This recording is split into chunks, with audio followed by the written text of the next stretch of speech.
Online classes में आपका स्वागत है। हम लोग CDS 8 तारीख को जो एग्ज़ाम होने वाला है उसके लिए कुछ क्वेश्चंस देखेंगे। पिछले वीडियोज में मैंने कई क्वेश्चंस किए हैं। ये क्वेश्चंस वही हम कर रहे हैं जो बार बार पूछे जा रहे हैं लगभग हर एग्ज़ाम में CDS के, तो उन क्वेश्चंस को हम लोग ध्यान से देखें। पहला क्वेश्चन दिया गया है 8 सेंटीमीटर व्यास का वृत्त दो परपेंडिकुलर लाइन को टच करता है। तो ये दो परपेंडिकुलर लाइन को एक वृत्त टच कर रहा है। वृत्त देख लीजिएगा, इसके बीच में एक सर्कल और छोटा सा है। तो इस छोटे सर्कल का व्यास क्या होगा? तो यहाँ व्यास 8 है, मतलब त्रिज्या ये 4 4 होगा। तो ये यदि हम मिलाएंगे तो 4√2 आएगा। ये भाग तो 4 है, यहाँ इसी टाइप से ये r है और ये r√2 होगा।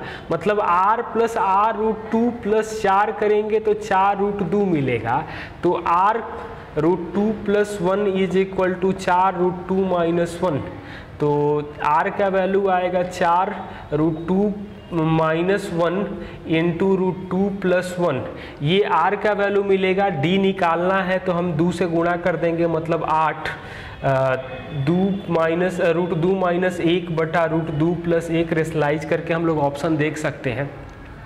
अगला क्वेश्चन दिया गया है कि ABCD समानांतर चतुर्भुज है, AC और BD विकर्ण दिए गए हैं। ABCD समानांतर चतुर्भुज है, AC और BD विकर्ण दिए गए हैं और एंगल कुछ दिया गया है।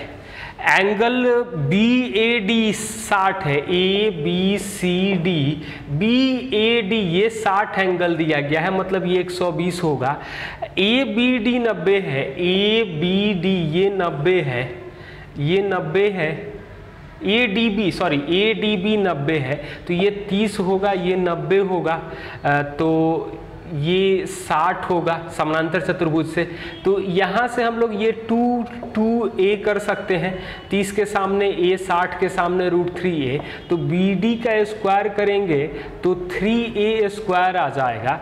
जो 3 और AB का स्क्वायर करेंगे तो 4a² आएगा। तो 3/4 AB का स्क्वायर, क्योंकि हमें AB के ऑप्शन में लिखना है।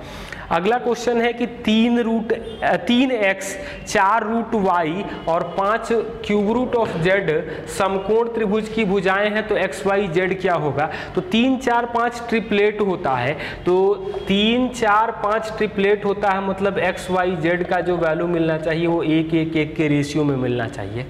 अगला क्वेश्चन है कि त्रिभुज में कितने परिवृत्त खींचे जा सकते हैं? तो केवल एक ही परिवृत्त त्रिभुज में खींचा जा सकता है।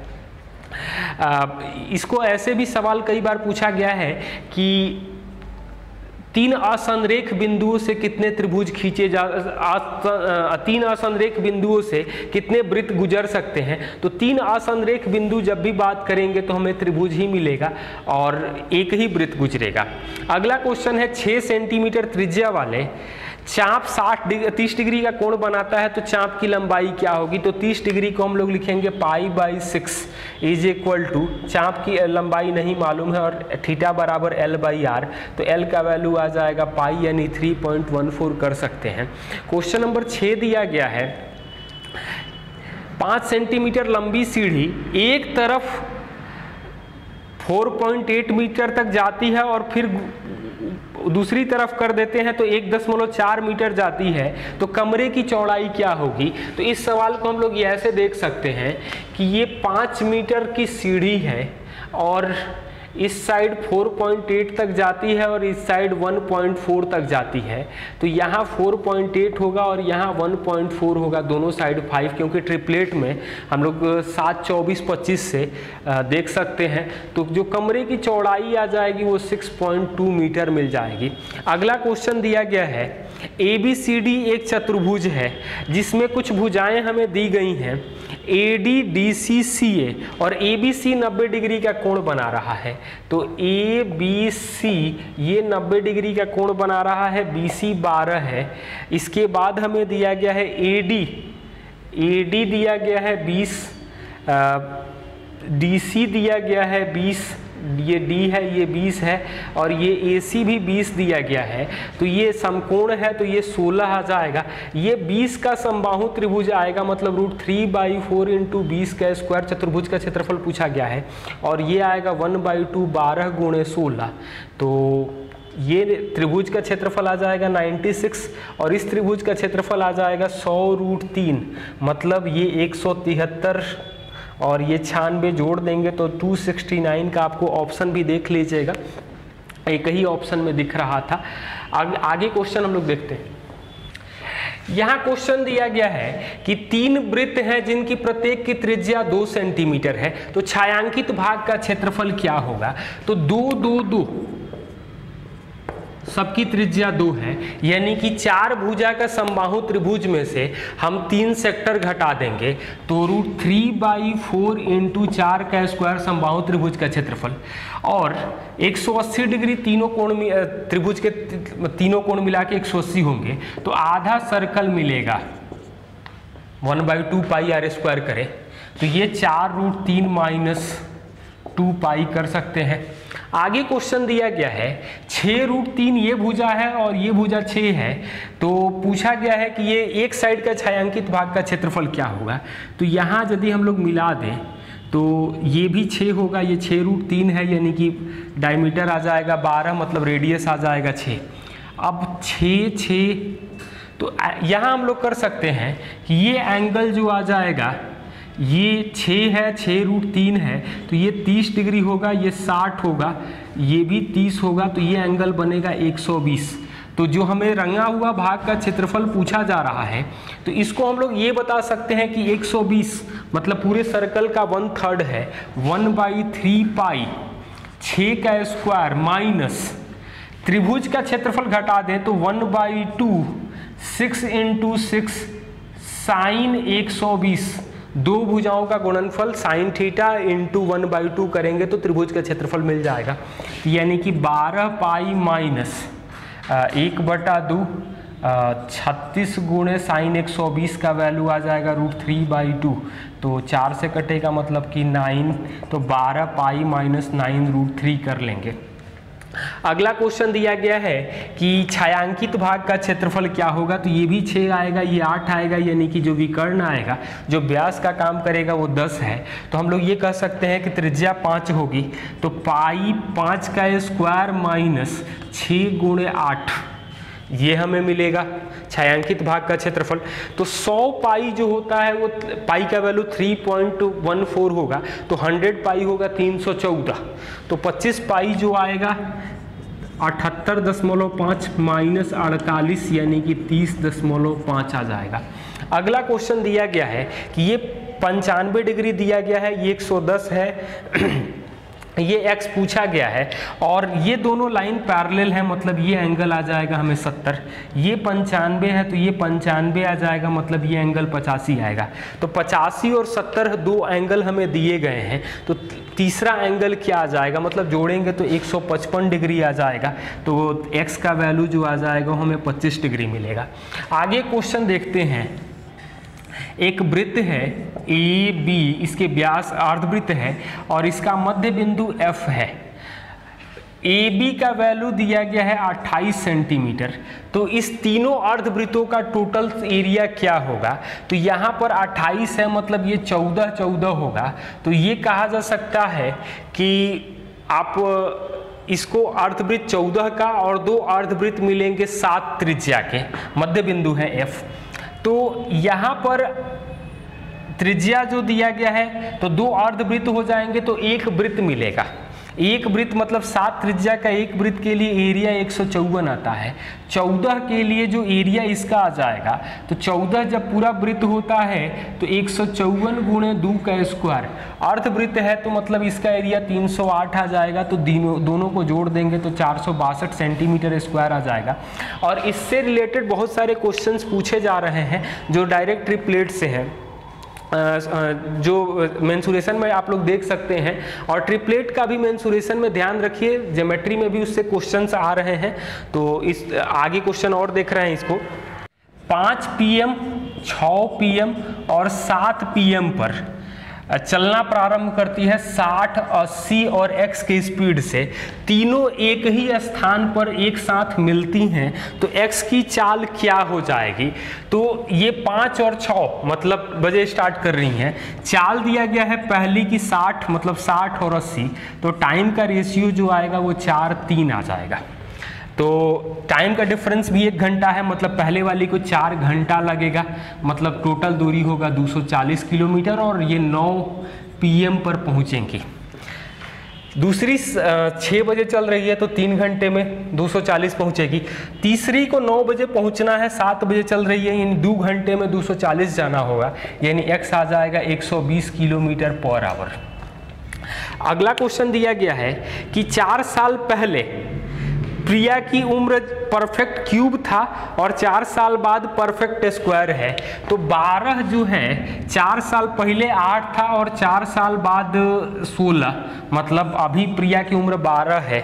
लेकिन यहाँ पूछा गया है कि कितना दिन और इंतजार करना चाहिए कि अगला साल परफेक्ट क्यूब हो जाए और पिछला साल परफेक्ट स्क्वायर था।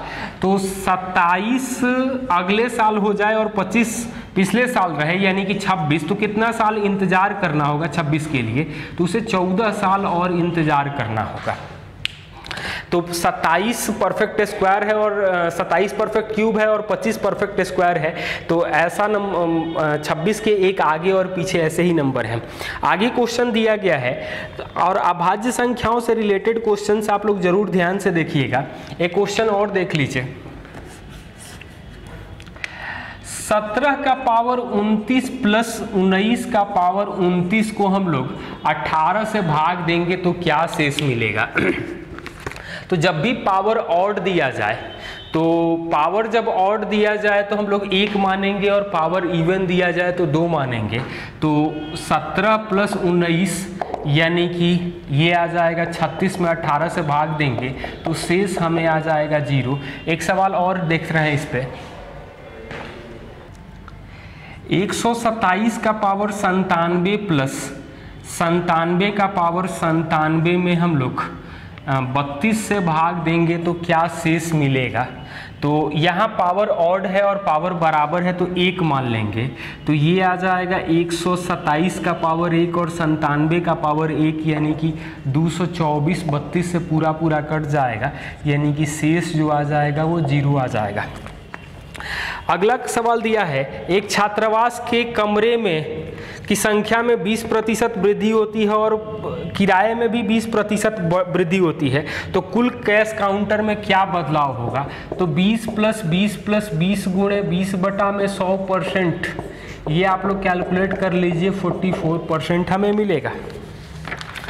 नेक्स्ट क्वेश्चन दिया गया है, राधा और हेमा पड़ोसी हैं, मतलब कि दोनों एक ही जगह से स्टार्ट कर रही हैं।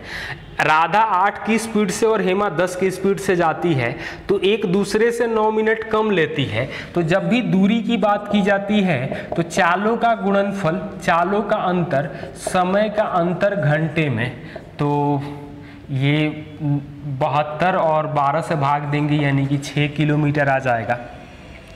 इस तरह के सवाल आप लोग देख सकते हैं। 3 का पावर x प्लस 2 प्लस 3 का पावर माइनस x हमें 10 दिख रहा है, और जब भी हमें x कैलकुलेट करना है तो ऑप्शन जो दिया गया है 0 2 0 माइनस 2 1 माइनस 1 और 1 2, तो यदि हम लोग 1 रखेंगे तो ये 27 हो जाएगा। वैसे ही बड़ा हो जा रहा है तो 1 वाले तो दोनों ऑप्शन नहीं होंगे। 0 दोनों जगह दिखाई दे रहा है तो 0 तो होगा ही, वैसे भी 0 रखेंगे। तो अब हमें 2 रखना है कि -2 रखना है ये तय करना होगा। तो 2 रखेंगे तो ये 81 आ जाएगा और 1/9 आएगा, यानी कि 0 2 नहीं होगा, 0 -2 होगा। इस तरह के क्वेश्चन आप लोग ऑप्शन से ही करें।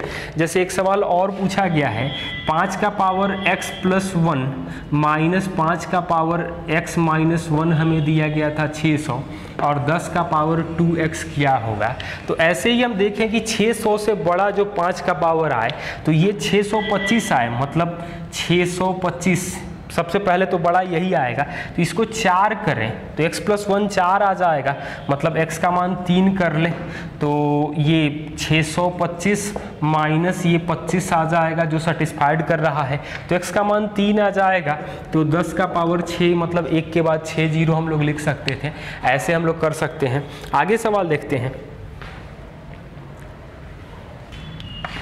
यहाँ सवाल पूछा गया है कि 108 का पावर 10 में अंकों की संख्या क्या होगी। और इससे हमेशा कोई ना कोई सवाल पूछा जा रहा है, जैसे 54 का पावर 10 है, 2 का पावर 40 है, और भी कुछ क्वेश्चंस मैं करा रहा हूँ। तो इसका पहले प्राइम फैक्टराइजेशन करेंगे तो 2 का स्क्वायर गुणे 3 का पावर 10 यानी कि y मान लें, तो ये आ जाएगा 2 का पावर 20 और 3 का पावर 30, तो y का वैल्यू तो log y मिलेगा 20 log 2 और 30 log 3।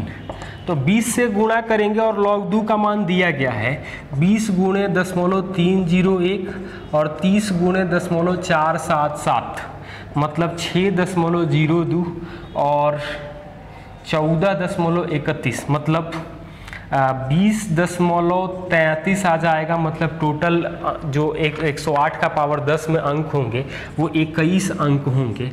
यहाँ पर एक सवाल और पूछा गया था 3 पावर 40 में कितने अंक होंगे, तो y मान लेंगे, तो log y जो आएगा वो आएगा 40 गुणे 0.477।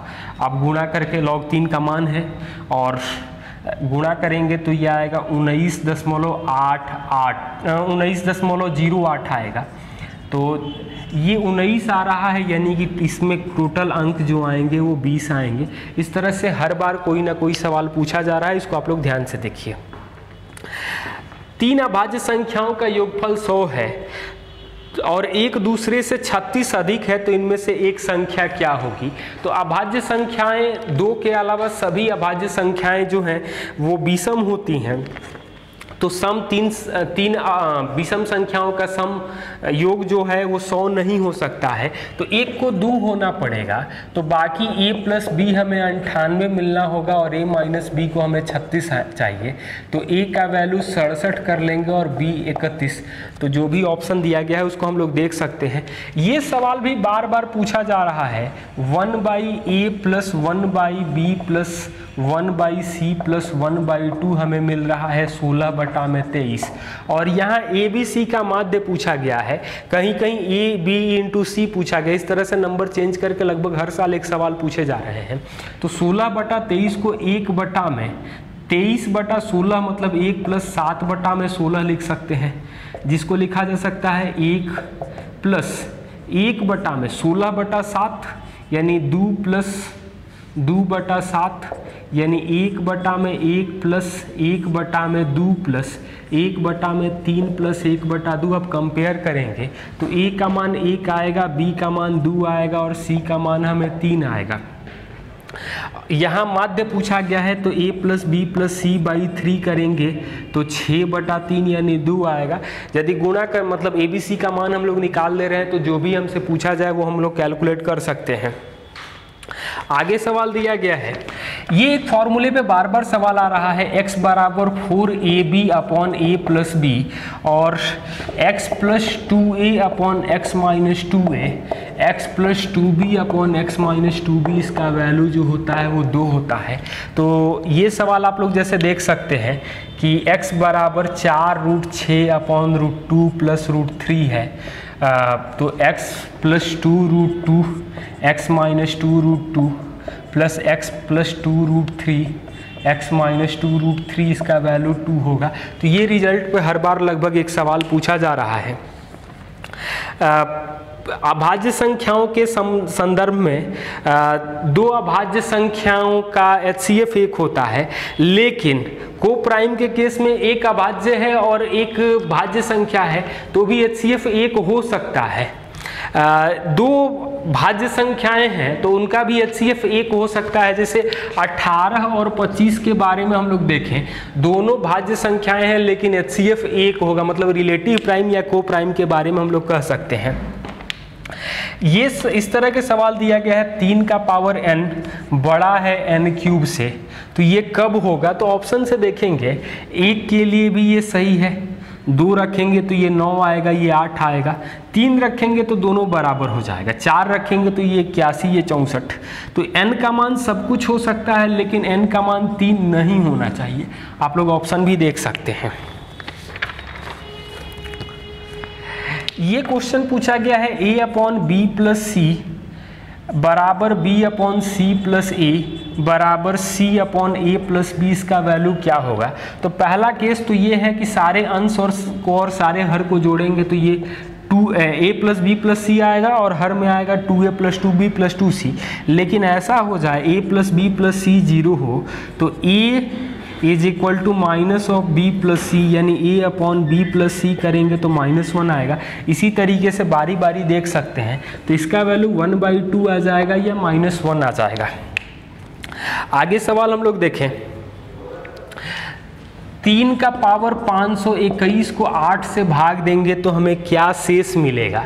तो 8 से एक कम या एक ज़्यादा के बारे में बात करें तो 9 का पावर 260 गुणे 3 8 से भाग देना है, तो 9 को लिख सकते हैं 8 प्लस 1 का पावर 260 गुणे 3।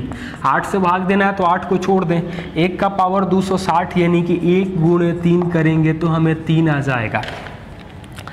अगला सवाल दिया गया है, 12 पुरुष या 18 महिलाएं 14 दिन में फसल काट सकती हैं, तो 8 मैन और 16 वोमेन कितने दिन में फसल काटेंगी?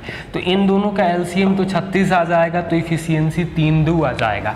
टोटल वर्क जो होगा वो 14 गुणे 36 करना किसको है? 8 पुरुष यानी 24, 16 महिलाएं यानी कि 32, जोड़ेंगे तो 56 आएगा। 14 से कटेगा 4 यानी 36 में 4 से भाग देंगे तो हमें 9 दिन मिलेगा। आगे सवाल दिया गया है, 3 का पावर x बराबर 4 का पावर y बराबर 12 का पावर z है, तो z का वैल्यू हमें xy के टर्म में चाहिए। और इसमें ए बी पर भी कुछ क्वेश्चन पूछे जा रहे हैं, इसको ध्यान से देखिए। इसको k मान लेंगे तो 3 का वैल्यू आएगा k पावर 1/x, 4 का मान आएगा k पावर 1/y और 12 का मान आएगा k का पावर 1/z। अब ये हम लोग जानते हैं 3 गुणे 4 करेंगे तो 12 आएगा, तो मतलब k का पावर 1/x और 1/y जोड़ेंगे तो k का पावर 1/z आ जाएगा, यानी 1/x प्लस 1/y जो आ जाएगा वो 1/z आ जाएगा। तो z का वैल्यू जो आएगा वो xy upon x plus Y, या जो भी और भी यहाँ पर जो क्वेश्चन आ रहे हैं a पावर x बराबर b पावर y बराबर c पावर z और कंडीशन b² बराबर ac है, तो इस तरह के भी क्वेश्चंस के लिए हम लोग क्या करेंगे?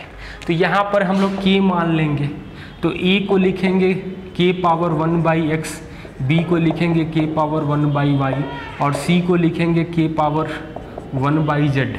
अब यहाँ b² बराबर ac है, मतलब k का पावर 2/y बराबर k का पावर 1/x प्लस 1/z हो जाएगा। अब देख सकते हैं 2/y बराबर 1/x प्लस 1/z। तो इस तरह के बार बार क्वेश्चन पूछे जा रहे हैं, इसको ध्यान से आप लोग देखिए। आगे क्वेश्चन दिया गया है x² plus ax plus b में x माइनस 1 और x प्लस 1 से भाग दे रहे हैं, तो शेष समान मिलता है तो ab का वैल्यू क्या होगा? तो समान शेष मिलता है मतलब कि 1, यहाँ इसको 0 करेंगे तो x का वैल्यू 1 आएगा, तो 1 प्लस a प्लस b और -1 करेंगे तो 1 माइनस a प्लस b। तो यहाँ से साफ साफ दिख रहा है कि b और 1 कट जाएगा, मतलब a का वैल्यू 0 आएगा। a का वैल्यू 0 आएगा और b तो किसी भी हाल में कट रहा है, मतलब b से इंडिपेंडेंट है, केवल a का ही वैल्यू हमें दिख रहा है। अगला क्वेश्चन दिया गया है, तुषार किसी काम को 6 घंटे में करता है, अमर उसी काम को 10 घंटे में करता है, तो दोनों मिलकर कितना देर में करेंगे? तो 30, 5 और 3 यानी मिलकर के तुषार और अमर काम करेंगे 8।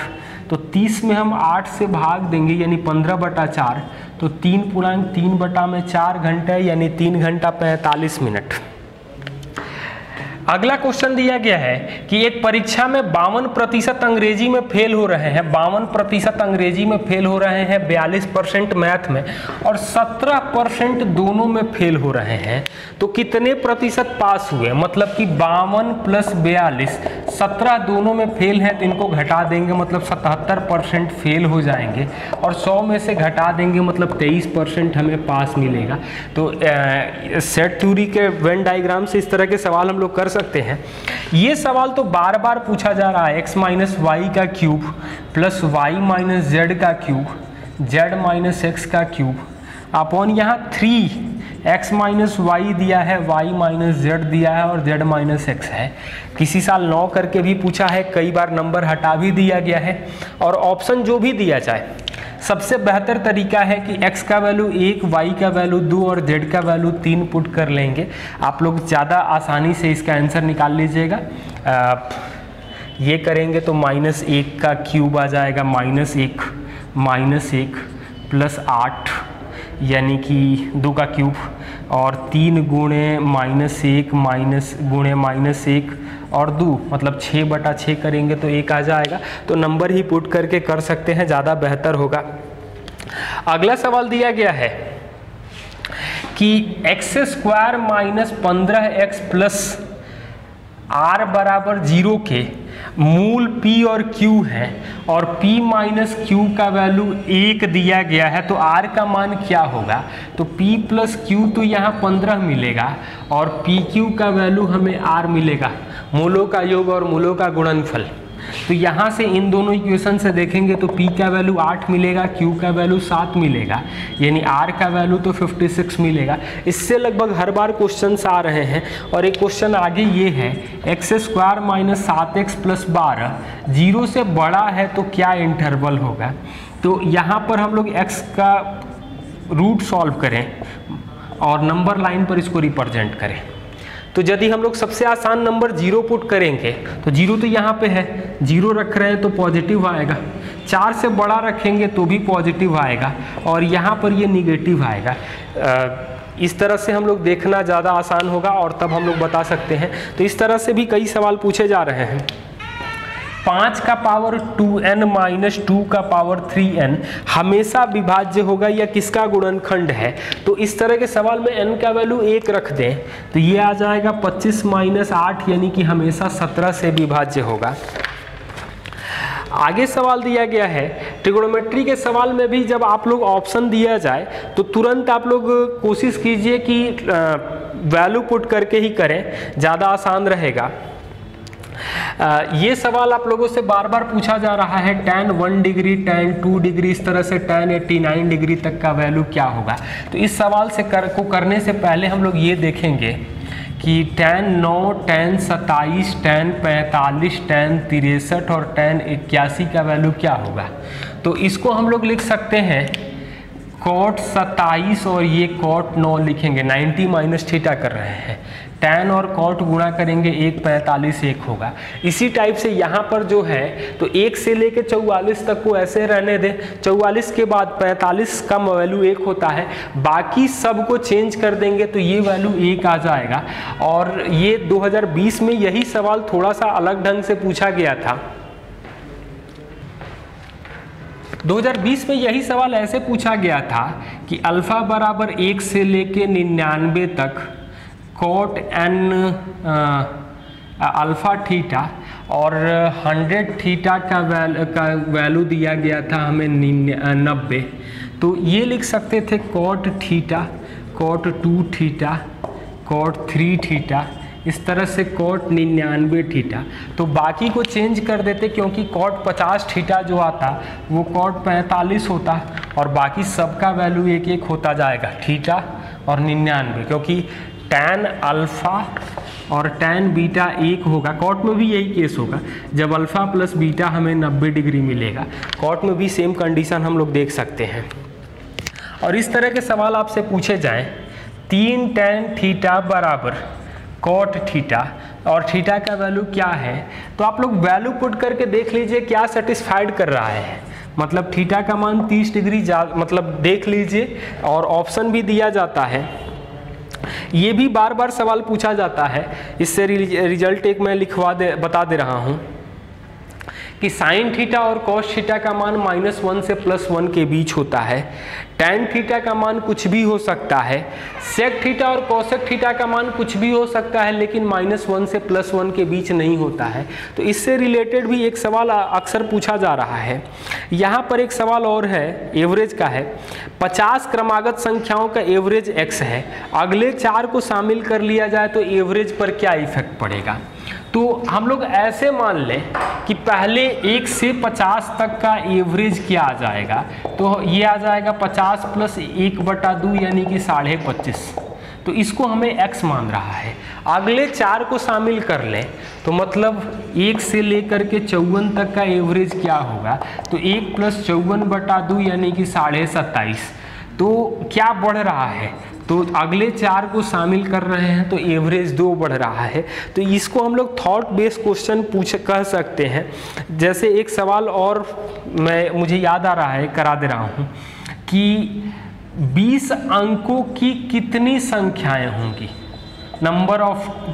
तो 2 अंक की जब संख्याओं की बात हम करते हैं तो 10 से 99 तक मतलब 90 संख्याएं मिलेंगी, तो 9 × 10⁻1। 3 अंकों की हम संख्याओं की बात करेंगे तो 100 से 999, ये 900 संख्याएं होंगी, यानी कि 9 × 10⁻2। तो इस तरह से 20 अंकों की कितनी संख्याएं हैं, तो 9 × 10⁻19 हमें लिखना होगा। तो ये थॉट बेस्ड क्वेश्चन है, मतलब आप बड़े वाले को निकालने से पहले आप लोग छोटे छोटे टर्म में देख लीजिए क्या आंसर आ रहा है। आगे क्वेश्चन दिया गया है कि समबाहु त्रिभुज और वर्ग का परिमाप बराबर है तो क्षेत्रफल का अनुपात क्या होगा। तो ये वर्ग है और एक समबाहु त्रिभुज है। जब परिमाप बराबर की बात की जाती है तो सबसे पहले इसमें 4 भुजाएं हैं और इसमें 3, यानी कि हम लोग परिमाप को ही ऐसा नंबर मान लें जो 12। तो यहाँ जो भुजा मिलेगा तो यहाँ भुजा मिलेगा 3 और यहाँ भुजा मिलेगा 4। तो एरिया जो आएगा वो 3 का स्क्वायर आएगा और √3/4 × 4 का स्क्वायर आएगा।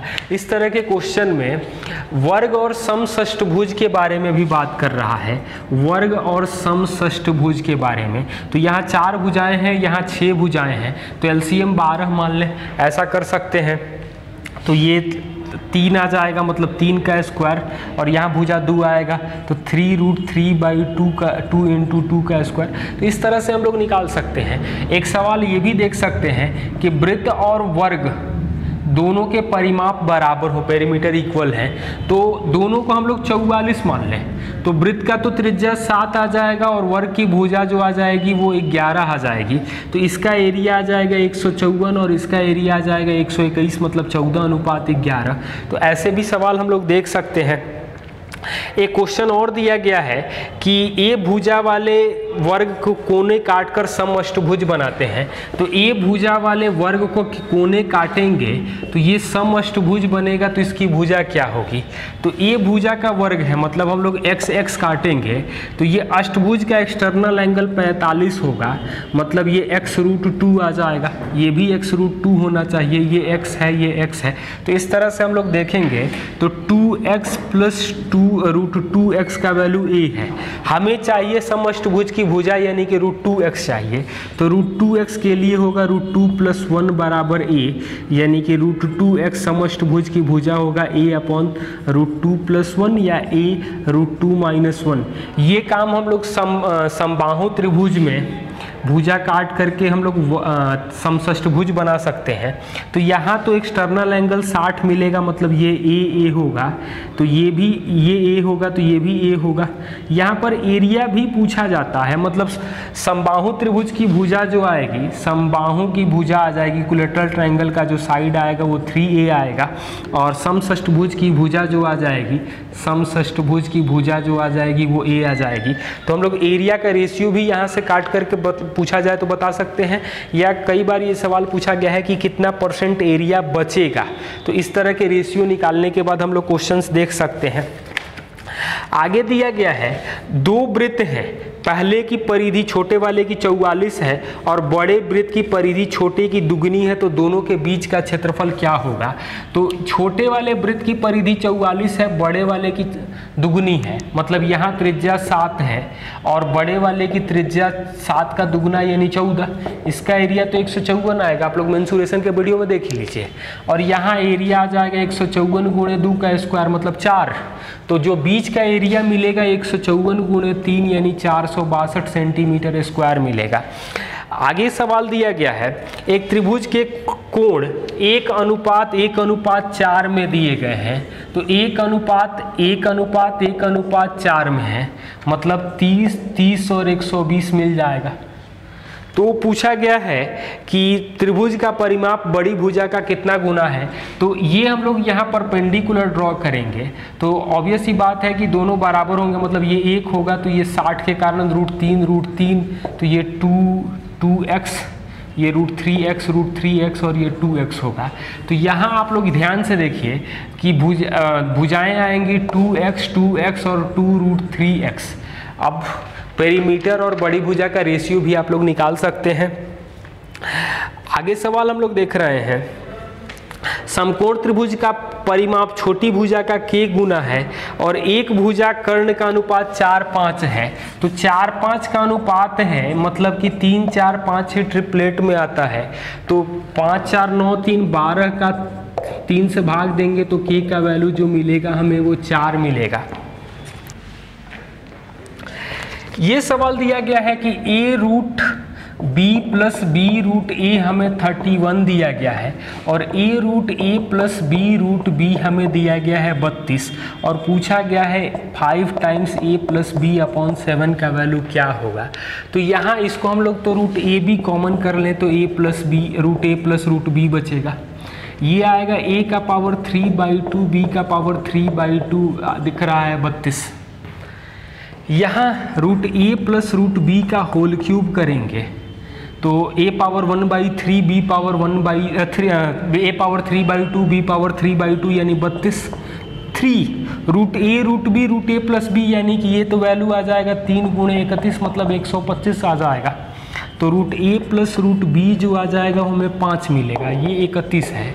तो यानी कि √ab जो आ जाएगा वो आ जाएगा हमें 31/5। ये यहाँ से हम लोग ये देख सकते हैं a + b + 2 × 31/5 आ जाएगा 25, यानी कि 62/5 125 में से 62 मतलब a + b जो आएगा 63/5। हमें पूछा गया है a + b × 5/7 करेंगे तो ये वैल्यू आ जाएगा 9। आगे सवाल दिया गया है कि x दिया गया है √3 + 1/2 और y बराबर x³ को समीकरण y को संतुष्ट करने वाला समीकरण क्या होगा। तो सबसे पहले x³ करेंगे तो 5 + 3√3/4 आ जाएगा। तो इसको हम लोग अल्फा मानेंगे। तो दूसरा जो रूट आ जाएगा वो 5 - 3√3/4 आएगा, क्योंकि रूट जो आते हैं वो कॉन्जुगेट के फॉर्म में होते हैं। तो अल्फा + बीटा करेंगे तो 10/4 यानी 5/2 आ जाएगा।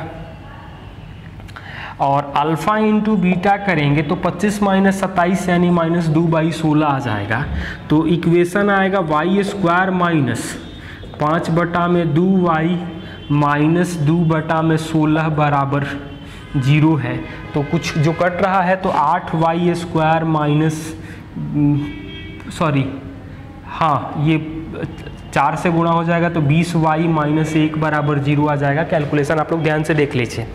यहाँ दिया गया है कि HCF 12 है तो LCM क्या नहीं हो सकता है। HCF आपको 12 है तो LCM क्या नहीं हो सकता है, 80 60 36 और 24। तो LCM कभी भी 12 का मल्टीपल ही होगा, जो एक ही ऑप्शन में दिखाई दे रहा है नहीं है। एक चीज़ और याद रखिए, कोई भी स्क्वायर जो होता है वो या तो 9 का मल्टीपल होता है या 3 के मल्टीपल से एक ज़्यादा होता है, और ऑड नंबर का जो स्क्वायर होता है वो 8 के मल्टीपल से एक ज़्यादा होता है। तो इस पे भी कई बार सवाल पूछे गए हैं। जैसे यहाँ सवाल दिया गया है कि 2 ऑड नंबर के स्क्वायर का डिफरेंस 8 से कटना चाहिए। तो आप पहला 8m + 1 होगा, दूसरा 8n + 1 होगा, तो दोनों का अंतर करेंगे तो 8 से कटेगा ही कटेगा। ये कह रहा है कि 2 क्रमागत विषम संख्याओं के गुणनफल में 1 जोड़ने पर वर्ग प्राप्त होगा। तो 3 × 5 में 1 जोड़ेंगे तो ये 4 स्क्वायर मिलेगा। ऐसे कोई भी 2 लगातार विषम संख्याओं के लिए हम लोग देख सकते हैं। यहाँ क्वेश्चन दिया गया है कि 20% की दर से 2 साल का चक्रवृद्धि ब्याज जब वार्षिक संयोजित होता है और छमाही संयोजित होता है अंतर 482 है। तो 20% 2 बार करेंगे तो हमें आ जाएगा 44%, और 10% मतलब छमाही संयोजित होगा तो 4 बार करेंगे तो 10 2 बार करेंगे तो 21, 10 2 बार करेंगे तो 21, मतलब 2 बार 21 करेंगे तो 46.41%, मतलब दोनों का अंतर 2.41% दिया गया है 482, तो 100% जो आ जाएगा हमें 20,000 रुपये आ जाएगा। आगे और सवाल हम लोग देख रहे हैं। x² + 5x + 6 = 0 और x² + kx + 1 = 0 का एक मूल कॉमन है तो k का मान क्या होगा। तो यहाँ से x का वैल्यू -2 और -3 आप लोग सॉल्व कर लीजिए और यहाँ पुट करें तो क्या मिलेगा। 4 - 2k + 1 = 0, यानी k का वैल्यू 5/2 और k का वैल्यू 10/3 आ जाएगा। देख सकते हैं हम लोग। आगे सवाल दिया गया है 240 व्यक्तियों के लिए 48 दिन का भोजन था, तो 160 व्यक्तियों के लिए कितने दिन का यही भोजन पर्याप्त होगा। तो मतलब डी आ जाएगा हमें 72 दिन। और भी क्वेश्चंस आप लोगों को पुराने वीडियो में देख लीजिए, ये इस टाइप के क्वेश्चन और पूछे गए हैं। Thank you.